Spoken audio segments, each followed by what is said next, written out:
I'm happy, guys. You know, one of my chicken is about to go down. Before I even start this voice over, Merry Christmas. This is already 6:30 in the morning, and I'm about to cook my Christmas food. First thing first, I needed to clean my chicken, and after that, I just need to. Hot water is already on fire, and I just need to pour the hot water inside before I start removing the feather before I don't even know what it is to call this thing. Don't mind me though. Let's just dive into this video. I can't even believe that today there is Xmas and be the one to cook because this is my first time. Hey, you know, so many of us use eye and learn. As an example, me, because I use my eye and learn because this is my first time preparing chicken like this. I've not tried before, so anywhere I go, I keep on learning and I keep on learning how to do a lot of things. And I didn't even know today I will be the one to for Shiala this chicken. And look at now, my chicken is going down. We are doing this thing, you need to have strong mind because you can see how hot the hot water is. Because without the hot water being hot, you can't do this thing, and the shell will be what will not remove. So you have to be agile. And I'm done doing the chicken. It's just for me to wash it, then dice it because I need help in this aspect. I just need to call somebody and help me so that there's something green inside. I don't know what they used to call it. My mom said if the tempo is going to be very bitter. And you can see MJ Hair Palace is done with her chicken. And obviously, you know that the food is about to go down. And I'm so happy doing this food because this is my first Christmas rice that I'm ever cooking. You understand? Because my senior sister is not around. So it's not me that is the chef, the manager of this village. You understand? And again, that will make your chicken not to have sand is the way you cut the chicken, because if you cut it on the floor, obviously you know that the chicken is going to have sand. I'm done with my chicken, and you know obviously I need to dive into the rice aspect. And now I'm parboiling my rice because after parboiling I need to season the chicken and I remember that I didn't even have firewood to even put in this rice, and I said okay, let me go and cut it. And this firewood refused to cut but just trust this girl now that I have muscle now. I just need to cut and cut before this thing now cut into two. I was not like, oh thank God, the last. You can see how these chicken are running up and down. And before you know it, they were looking at their sister. And my rice is already done, set aside, and continue with my seasoning of chicken. It's time for me to season my chicken. So I need to wash it again because this is Christmas. You don't need to test anything sand inside. So after washing my chicken, obviously I need to slice my onion. I'll start removing my onion peel and the rest of them. Then I will dice it inside. I have my Maggi, I have my salt here to put inside. You can see me dicing my onions now, and I needed to wash it too. And after washing, I'm going to put it inside, then season and put it on the fire. You can see how my firewood is remaining small, but don't worry. MG Hair Palace have a lot of firewood. I will go and look for inside the bush.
for me to start frying my chicken. You can see, although I don't like my chicken to be very brown, I just want it to be okay, not crunchy kind of chicken.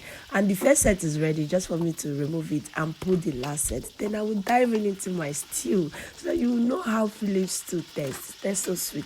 And of course, you know I'm using firewood to cook this food, so there's no how my food will not be sweet. Me frying the second one and I'm removing it already. Am I not fast? Yeah, of course I am. So after removing this chicken, it's just for me to put my fresh tomato. You can see I didn't blend this fresh tomato because I just want to be chewing that tomatoes inside. So it's now for me now to fry this tomato, and I'm removing the water because I don't want to put water so that the thing will dry faster. If you are cooking it, make sure that you are putting a lot of fresh tomato and you fry it small before you start putting any other thing. And you can see here my tomato have already dry and I've already blended my pepper, and now I'm putting my pepper inside. I don't want to put too much, you understand, because this is my first Christmas rice, so I don't need to cook rubbish. I just need to show them that MJ Hair Palace know what she's doing. And I've already started putting my seasoning inside, although I've not put tin tomato yet, but I'm already putting my seasoning. That's how I cook mine. So look at the tin tomato I'm putting. I'm just putting one because the stew and the pepper is already there. It's giving top notch, 10 over 10 minus nothing. So it's just for me to stir. You know, once this stew is done, your food is ready.